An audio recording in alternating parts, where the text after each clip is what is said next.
বলা হচ্ছে। এই হু এবং গভর্নমেন্ট কর্তৃক অনুমোদিত যে প্রিজারভেটিভস গুলো সেগুলো কি কি?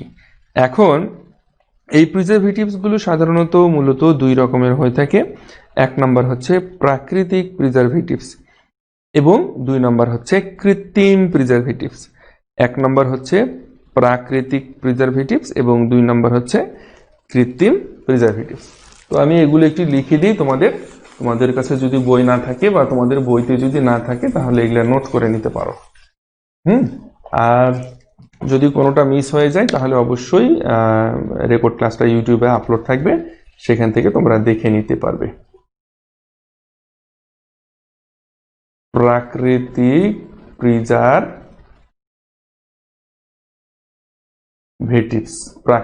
প্রিজারভেটিভস একটা। এগুলো কি কি? হ্যাঁ, যে এগুলোর মধ্যে হচ্ছে আমাদের লবণ, চিনি, সরিষার তেল,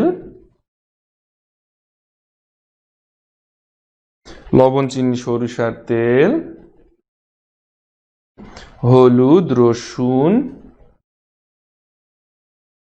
বলতে রসুন বাটা, হ্যাঁ, অর্থাৎ বাটা রসুনটা। এরপরে রয়েছে আমাদের মধু, হ্যাঁ, ইত্যাদি, এরকম আরো অনেকগুলো রয়েছে। আচ্ছা, এটা গেল আমাদের প্রাকৃতিক প্রিজারভেটিভস। এরপরে আমরা আসি আমাদের কৃত্রিম প্রিজারভেটিভস।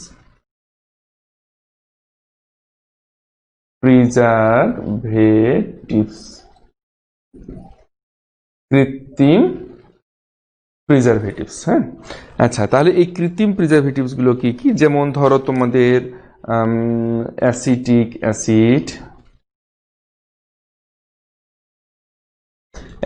অ্যাসিড, তারপর প্রোপানয়েড,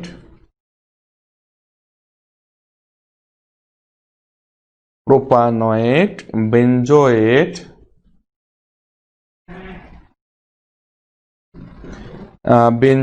সোডিয়াম বেনজোয়েট,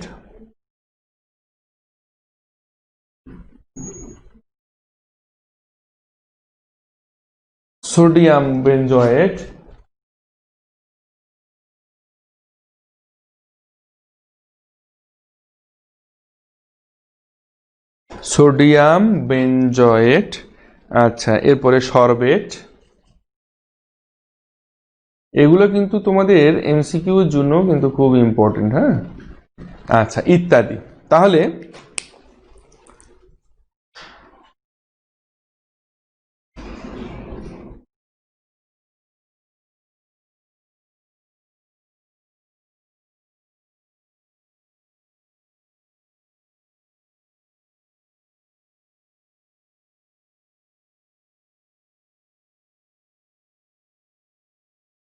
আচ্ছা, দেখা যাচ্ছে, শোনা যাচ্ছে, একটু নেটওয়ার্কে প্রবলেম ফেস করছি। একটু তোমরা আমাকে বলো তো যে দেখা যাচ্ছে কিনা এবং শোনা যাচ্ছে কিনা। একটু নেটওয়ার্কে প্রবলেম ফেস করছি, তো এই জন্য জিজ্ঞেস করলাম। একটু জানাও আমাকে যে ঠিকমতো দেখতে পাচ্ছ কিনা এবং শুনতে পাচ্ছ কিনা।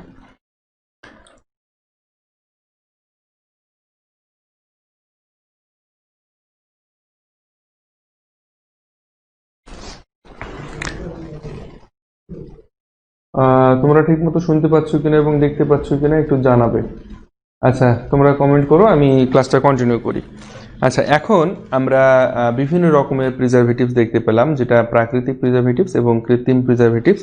তো এখন এই যে প্রিজারভেটিভসগুলো রয়েছে, প্রাকৃতিক যে প্রিজারভেটিভসগুলো রয়েছে, এগুলো প্রাকৃতিক উৎস থেকে প্রাপ্ত উপাদান, যেটা দ্বারা আমরা খাদ্য প্রক্রিয়াজাতকরণ এবং সংরক্ষণ করতে পারি। যেমন জ্যাম, জেলি, আচার প্রভৃতি খাদ্যদ্রব্য সংরক্ষণে সাধারণত ভিনেগার, লবণ, চিনি ইত্যাদি প্রাকৃতিক প্রিজারভেটিভস ব্যবহার করা হয়। আচ্ছা, ঠিক আছে স্যার, শোনা যাচ্ছে, থ্যাংক ইউ। আচ্ছা, ব্যবহার করা হয়। আর যে সকল প্রস্তুতকৃত রাসায়নিক দ্রব্য খাদ্য সংরক্ষণে ব্যবহৃত হয় সেগুলোকে মূলত কৃত্রিম প্রিজারভেটিভস বলা হয়। যেমন কৃত্রিম প্রিজারভেটিভস গুলো হচ্ছে আবার তিন রকমের। কৃত্রিম প্রিজারভেটিভস গুলো আবার তিন রকমের। আমি এটা একটু মিশিয়ে দিই। কৃত্রিম প্রিজারভেটিভস আবার তিন রকমের। কৃত্রিম প্রিজারভেটিভস তিন রকমের। কৃত্রিম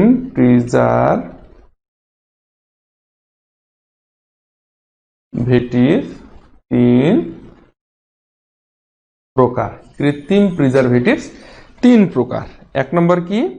এক নম্বর হচ্ছে আমাদের অ্যান্টিমাইক্রোবিয়াল।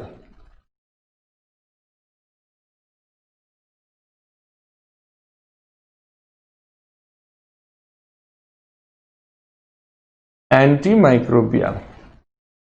দুই নম্বর হচ্ছে আমাদের অ্যান্টিঅক্সিডেন্ট।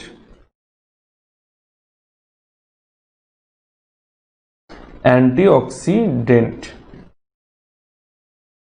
আচ্ছা, এরপরে তিন নম্বর হচ্ছে আমাদের chelating agent.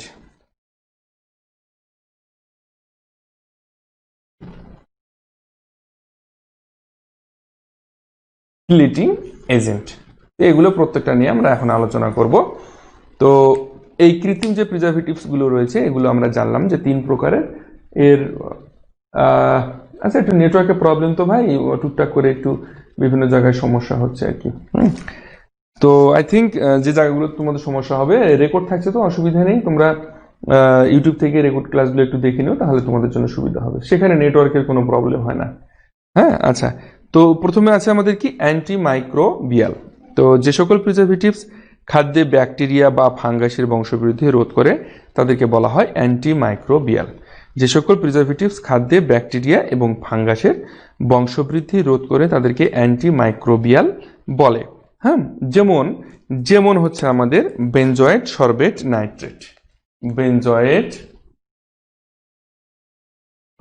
Benzoate sorbate benzoate sorbate ইত্যাদি, আর লিখলাম না। হ্যাঁ, এরপরে আছে আমাদের কি অ্যান্টিঅক্সিডেন্ট। অ্যান্টিঅক্সিডেন্টটা হচ্ছে যে সকল রাসায়নিক উপাদান খাদ্যের জারণ ক্রিয়া রোধ করে তাদেরকে অ্যান্টিঅক্সিডেন্ট বলে। যে সকল রাসায়নিক উপাদান খাদ্যের জারণ ক্রিয়া রোধ করে তাদেরকে অ্যান্টিঅক্সিডেন্ট বলে। যেমন ভিটামিন ই, ভিটামিন সি, হ্যাঁ, ভিটামিন ই, ভিটামিন সি, তারপরে সালফাইড, এগুলো একটু লিখে দিই।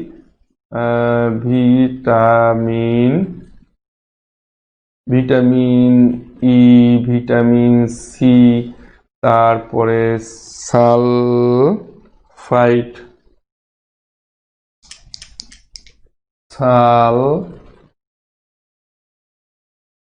সালফাইড, হ্যাঁ, সালফাইড। তো এরকম আরো রয়েছে। তো এরপরে আমরা আসি chelating agent.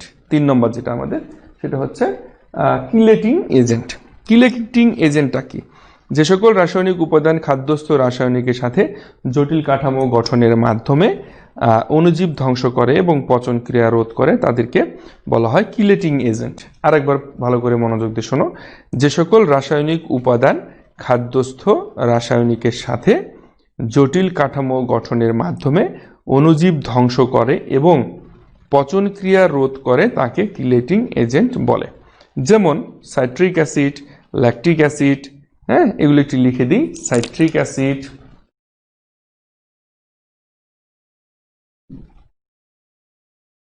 Citric acid, lactic acid, citric acid, lactic acid, হ্যাঁ, তারপরে তোমার ইথিলিন ডাইঅ্যামিন টেট্রাঅ্যাসিটেট, এগুলো ইথিলিন ডাইঅ্যামিন, ইথিলিন ডাইঅ্যামিন, হ্যাঁ, ইথিলিন ডাইঅ্যামিন টেট্রাঅ্যাসিটেট ইত্যাদি। তো এখন এই যে কিলেটিং এজেন্টগুলো রয়েছে, এই কিলেটিং এজেন্টগুলো সম্পর্কে আমরা জানলাম। এবং খাদ্যদ্রব্যের মধ্যে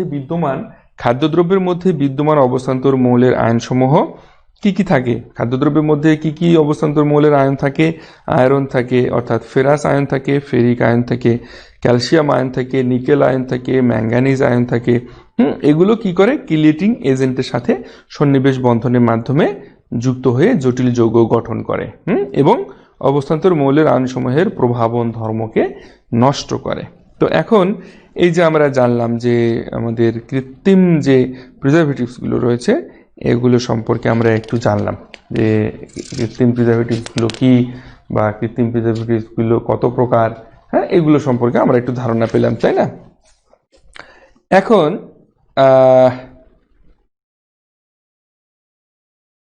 টুকটাক অনেকগুলো ধারণা আমরা পেলাম। এরপরে আরও এখানে বেশ কিছু আলোচনা রয়েছে, যে আলোচনাগুলো আমরা এই বেসিকে আর করব না, এই আলোচনাগুলো আমরা অ্যাডভান্স কোর্সে করব। কারণ সব কিছু এখানে আলোচনা করা যাবে না, বেসিক তো বেসিকই।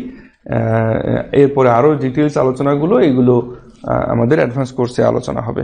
ওকে, এই জন্য তোমাদের অবশ্যই আসলে অ্যাডভান্স কোর্সে অনেক বেশি ডিটেলস আলোচনা হবে, তো যার কারণে আমাদের তোমাদের সব অবশ্যই অ্যাডভান্স কোর্সগুলো করা উচিত।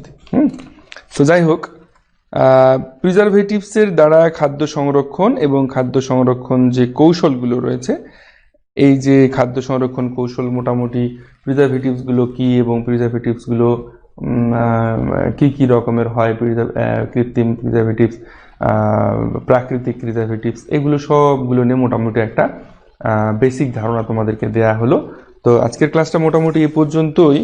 এখন তোমাদের যদি কারো কোনো কোশ্চেন থাকে বা কারো কোনো কিছু জানার থাকে, ক্লাস টপিক্সের মধ্যে অথবা ক্লাসের বাইরে যে কোনো বিষয় তোমরা কমেন্ট করতে পারো। যে কোনো বিষয় জানতে চাইলে তোমরা জানতে চাও আমার কাছে, অসুবিধা নেই, আমি তোমাদেরকে সমাধান বা সলিউশন দেওয়ার একটা চেষ্টা করব।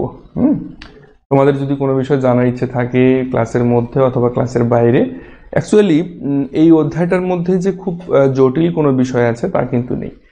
হ্যাঁ, কিন্তু কিছু কিছু বিষয় আছে যেগুলো তোমাদের এমসিকিউর জন্য খুব ইম্পর্টেন্ট, এবং পরবর্তীতে তোমাদের বিশ্ববিদ্যালয়ে ভর্তি পরীক্ষায় যেগুলো খুব ইম্পর্টেন্ট কিছু টপিকস এখানে রয়েছে, যেগুলো আমরা অ্যাকচুয়ালি অ্যাডভান্স কোর্সে গিয়ে আলোচনা করব। এই জন্যই তোমাদেরকে বলছি যে তোমাদের অবশ্যই অ্যাডভান্স কোর্সটা করা উচিত। অ্যাডভান্স কোর্সের একদম প্রথম পত্র থেকে দ্বিতীয় পত্র তোমাদের A to Z, basic plus advance, সেখানে বিভিন্ন রকমের ম্যাথমেটিক্স রয়েছে, উদ্দীপকগুলো রয়েছে। তারপর সেকেন্ড পার্টে তো শুধু রিয়াকশন আর রিয়াকশন, সেখানে হাজার হাজার রিয়াকশন পড়ানো হবে।